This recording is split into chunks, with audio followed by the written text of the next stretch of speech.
हाँ जी बच्चों, ये सेकंड क्वेश्चन है। बस फ़िलहाल के लिए भी आपको मैं ये दो ही क्वेश्चन ही करवाऊँगा। एक क्वेश्चन मैंने आपको लास्ट क्लास में करवा दिया था, एक क्वेश्चन ये वाला। इन दो के भी यहाँ पर आप अपना टेस्ट तैयार कर सकते हैं। उसके बाद नेक्स्ट क्लासेस में इनके आगे के रूल्स एंड रेगुलेशन समझा दूँगा 16 पॉइंट्स के बाद वाले, और उसके भी यहाँ पर फिर कुछ और बड़े क्वेश्चंस भी सॉल्व करेंगे। तो क्वेश्चन ध्यान से देखिएगा, लास्ट क्लास वाला भी और ये वाला भी। तो इसमें क्वेश्चन में क्या है, 4 ही पॉइंट है, वैसे तो 4 ही ट्रांजेक्शन है। तो क्या किया गया है, एक तो बिज़नेस स्टार्ट किया है 70,000 रुपये से। जब भी कभी बिज़नेस स्टार्ट करते हैं तो एक तो कैश पे परिवर्तन आता है, दूसरा कैपिटल पे परिवर्तन आता है। तो हमारे पास कैश भी बढ़ गया 70,000 रुपये से और कैपिटल भी इंक्रीज़ हो गई 70,000 रुपये से। क्लियर? इसकी न्यू इक्वेशन यही मानी जाएगी क्योंकि एक सिंगल ट्रांजेक्शन है। अब दूसरी ट्रांजेक्शन लिखेंगे तब हम कहीं जा कर के इसको न्यू इक्वेशन में कन्वर्ट कर सकते हैं। तो दूसरी ट्रांजेक्शन क्या हुई है, क्रेडिट परचेज़ किया गया है 18,000 रुपये से। उधार खरीदा हमने माल 18,000 का। Credit purchase of goods rupees 18,000। 18,000 के हमने गुड्स खरीदे। जब भी कभी गुड्स खरीदते हैं तो एसेट साइड में एक तो नया कॉलम बन जाता है गुड्स का या फिर स्टॉक का, और दूसरा लायबिलिटी। अगर कैश में ख़रीदा होता तो कैश पर परिवर्तन आता, लेकिन हमने उधार खरीदे हैं तो उधार खरीदने पे एक तो गुड्स का नया कॉलम बन जाता है और साथ ही साथ एक क्रेडिटर्स का एक नया कॉलम बन जाता है। CRS शॉर्ट फॉर्म में क्रेडिटर को क्या बोलते हैं, CRS क्रेडिटर्स। तो एक तो क्रेडिटर्स पे परिवर्तन आया और एक गुड्स पे परिवर्तन आया। हमने उधार सामान खरीदा, गुड्स इंक्रीज़ हो गए 18,000 रुपये से। अगर ये कैश में ख़रीदे होते तो गुड्स बढ़ जाते और कैश कम हो जाता, लेकिन हमने उधार खरीदे हैं तो एक तो गुड्स बढ़ गए, दूसरा साथ ही साथ क्रेडिटर्स भी बढ़ गए। कैश में कोई परिवर्तन नहीं आया, कैपिटल में कोई परिवर्तन नहीं आया। तो हमारी अब न्यू इक्वेशन बन जाएगी। न्यू इक्वेशन क्या है, 70,000 रुपये हमारे पास कैश में रखे हैं, 18,000 रुपये के गुड्स हैं, 18,000 रुपये के हमारे पास क्रेडिटर हैं और प्लस 70,000 रुपये का हमारे पास कैपिटल है। और आप देख सकते हो ये भी 88,000 हो रहा है, ये भी 88,000 हो रहा है। तो न्यू इक्वेशन यहाँ तक तो हमारी सही आ रही है। थर्ड ट्रांजेक्शन देखते हैं। थर्ड ट्रांजेक्शन में क्या कह रहा है वो, हमने पेमेंट कर दी क्रेडिटर्स को but in full settlement 17,500 paid to creditors but in full settlement of ₹17,500। आप देख सकते हो फुल सेटलमेंट का पहले मतलब समझ लेते हैं कि भैया 18,000 रुपये उसको देने थे, हमारे क्रेडिटर थे 18,000 के, लेकिन हमने उसे बोला भैया 17,500 हम तुझको दे रहे हैं और फुल सेटल हो गया। सेटलमेंट कर ली कि भैया आज के बाद तेरा हमारा फ़िलहाल इस बिल के लिए कुछ भी पैसा वापसी नहीं होगा।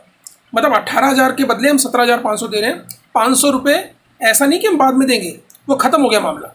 ये जो बिल था 18,000 रुपये का, इस बिल के बदले हमने केवल 17,500 की पेमेंट की है, बाकी के 500 हमारे को फ़ायदा हो गया। तो फुल सेटलमेंट जब भी आ जाए तो देख लीजिएगा उसमें कि पेमेंट कम की जा रही है, ज़्यादा की जा रही है, क्या हो रहा है। जनरली 99% फ़ायदा ही होता है, पेमेंट करने वाली पार्टी को हमेशा फ़ायदा ही होता है। तो 18,000 के बदले 17,500 दे रहे हैं, तो उसके बदले हमें 500 रुपये का बेनिफिट हो गया। ये 500 रुपये का बेनिफिट हमारे लिए क्या माना जाएगा, कैपिटल में प्लस। तो जब भी कभी फ़ायदा हो तो कैपिटल में प्लस, नुकसान हो कैपिटल से माइनस। अब इस पूरी ट्रांजेक्शन में देखिए 3 जगह इफेक्ट पड़ा है। हमने क्रेडिटर को देने थे 18,000, भविष्य में उसे और कितने देंगे, सर पेमेंट तो कर दी, अब भविष्य में क्यों देंगे, नहीं 18,000 में से हमने 17,500 दिए हैं तो 500 रुपये और देने पड़ेंगे। तो आंसर है नहीं, 18,000 के बदले हमने 17,500 दिए हैं, 18,000 में से 17,500 नहीं दिए। अगर हम 18,000 में से 17,500 देते तो 500 रुपये बच जाते, हमारे क्रेडिटर को 500 रुपये हमें भविष्य में देने पड़ते। लेकिन हमने आज ही उससे मामला सेटल कर लिया, रफा दफा कर लिया कि भैया 18,000 के बदले हम तेरे को 17,500 दे रहे हैं, बाकी के 500 रुपये कुछ नहीं देंगे। तो इसका मतलब क्रेडिटर कितने रुपये से कम होंगे, पूरी की पूरी वैल्यू, यानी कि 18,000 के 18,000 ज़ीरो हो गया।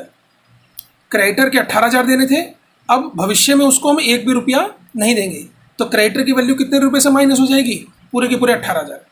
क्योंकि हमने फुल सेटलमेंट कर दी उसके साथ। तो क्रेडिटर का अब हमारे सिर पर 1 रुपया भी बोझ नहीं रहेगा।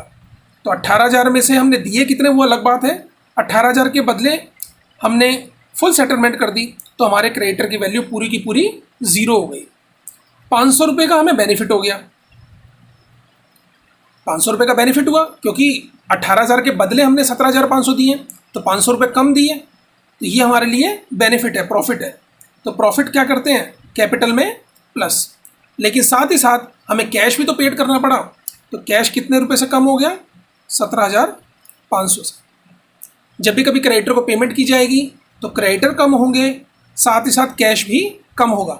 लेकिन अगर इस पूरे प्रोसेस में कुछ फ़ायदा या नुकसान हो रहा है तो प्रॉफिट हो रहा है तो कैपिटल में प्लस, लॉस हो रहा है तो कैपिटल से माइनस। गुड्स पर कोई भी परिवर्तन नहीं आया। तो फाइनली न्यू इक्वेशन क्या बनी, कैश रह गया अब हमारे पास 52,500, गुड्स है हमारे पास 18,000, क्रेडिटर हो गए 0 और कैपिटल हो गई 70,500। दोनों का टोटल आप देख सकते हो इसके बराबर ही आ रहा है, ये भी 70,500, ये भी 70,500। फाइनली फोर्थ ट्रांजेक्शन देखते हैं। फोर्थ ट्रांजेक्शन में कह रहे हैं मशीनरी खरीदी है 20,000 रुपये की, purchase of machinery for ₹20,000 in cash. Cash में हमने 20,000 रुपये की मशीनरी खरीदी, कैश में 20,000 की मशीनरी खरीदी। ध्यान रखिएगा ये मशीनरी एसेट परचेज है, गुड्स परचेज नहीं है। मशीनरी या किसी भी टाइप की दूसरी एसेट को हम अलग मानते हैं और गुड्स को अलग मानते हैं, इस चीज़ में हम डीलिंग नहीं करते हैं। तो मशीनरी खरीदी है तो एक नई एसेट क्रिएट हो गई मशीनरी के नाम से,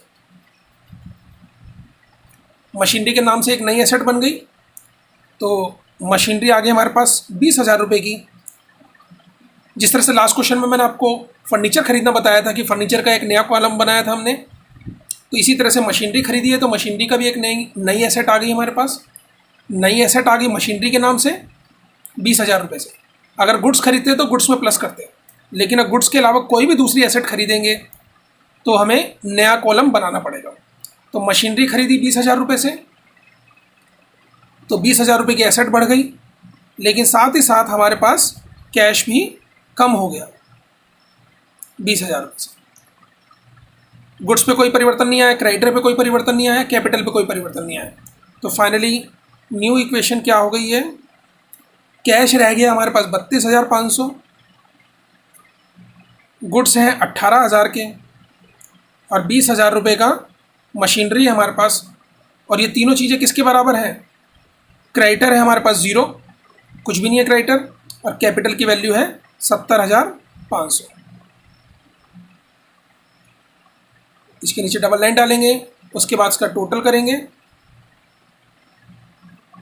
टोटल इन तीनों साइडों का टोटल ये भी 70,500 आ रहा है, is equal to 0 plus 70,000, 0 plus 70,500, यानी कि एसेट्स का टोटल 32,500 और 18 50,500 प्लस 20 70,500। तो एसेट्स ये तीन बची हुई हमारे पास, कैश, स्टॉक और मशीनरी, इन तीनों का टोटल है 70,500। एसेट्स किसके बराबर हो गई, लायबिलिटीज़ 0 प्लस कैपिटल 70,500, तो 70,500 इज इक्वल टू 70,500। तो ये डबल लाइन, उसके बाद बना लेंगे इसकी फाइनली बैलेंस शीट।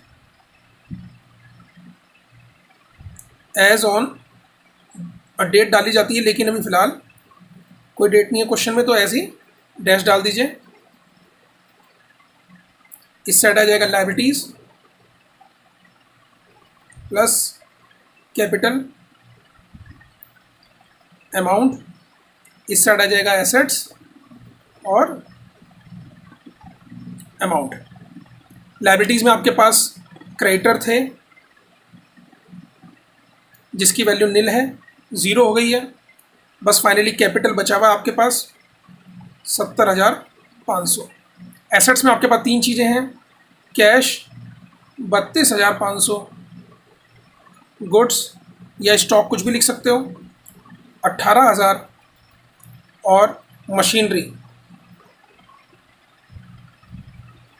20,000, तीनों का टोटल और इस साइड का टोटल दोनों एक ही लाइन में चलेंगे। नीचे डबल लाइन आ गई, नीचे डबल लाइन, यहाँ पर भी डबल लाइन, ये भी 70,500, ये भी 70,500। तो इस तरह से आपका क्वेश्चन वैसे ही जितनी भी एसेट आती चली जाएंगी। कैश, सबसे पहले कैश आया था तो कैश और कैपिटल लिखा। एसेट साइड में सबसे पहले कैश आया, उसके बाद गुड्स में परिवर्तन आया, उसके बाद मशीनरी आई। तो जैसे जैसे एसेट्स आती चली जाएंगी उसमें आप नाम ऐड करते चले जाएंगे। जितनी भी लाइबिलिटीज आती रहेंगी उसमें नाम ऐड करते चले जाएंगे। कैपिटल तो अपनी जगह बैठा हुआ ही है, ठीक है। फाइनली आपने क्या देखना है कि इन सब चीज़ों का टोटल यानी कि एसेट्स का टोटल लाइबिलिटीज और कैपिटल के बराबर ही होना चाहिए। ट्रांजेक्शन लिखोगे, न्यू इक्वेशन बनाओगे, फिर ट्रांजेक्शन लिखोगे, इन दोनों को प्लस माइनस करके न्यू इक्वेशन बनाओगे, फिर ट्रांजेक्शन लिखोगे, फिर इन दोनों को प्लस माइनस करके न्यू इक्वेशन बनाओगे। तो जैसे यहाँ पे 4 ट्रांजेक्शन थी, 5वीं होती तो इसके नीचे आ जाती, सेम जैसे मैंने आपको लास्ट क्लास में बताया था। तो क्वेश्चन हमारा इंक्रीज होता रहेगा। फाइनली आप इनके बैलेंसेस लिखोगे, टोटल करोगे, चेक करोगे, फाइनली बैलेंस शीट बनाओगे। तो इस तरह से मैंने आपको 2 क्वेश्चन करके दिखा दिए हैं। इनके बिहाफ पर आप कम से कम अकाउंटिंग इक्वेशन के शुरुआती क्वेश्चन तो कर सकते हो। नेक्स्ट क्लास में यानी कि टेस्ट के बाद आपको नेक्स्ट क्लास जब मैं स्टार्ट करवाऊंगा तो अकाउंटिंग इक्वेशन के बाकी रूल समझाऊंगा और जो इसके बड़े क्वेश्चंस भी स्टार्ट करेंगे।